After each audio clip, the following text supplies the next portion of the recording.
Hi friend, তোমার সাথে একটা জিনিস শেয়ার করব। মিশো থেকে একটা জিনিস অর্ডার করেছিলাম, তা সেটা আজকে এসছে। আমি এখনো খুলিনি, তোমার সামনে খুলবো বলে তার জন্য রেখে দিয়েছি। দেখো কি অর্ডার করেছিলাম।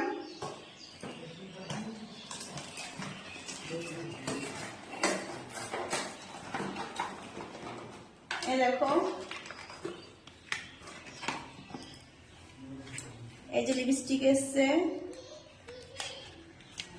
4টে,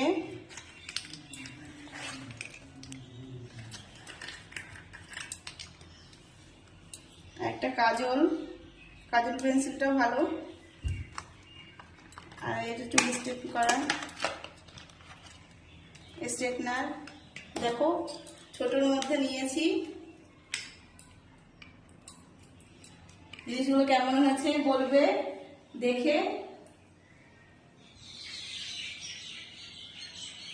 জিনিসগুলো খুব সুন্দর, খুব ভালো এসছে। তোমরা অর্ডার করতে পারো মিশো থেকে।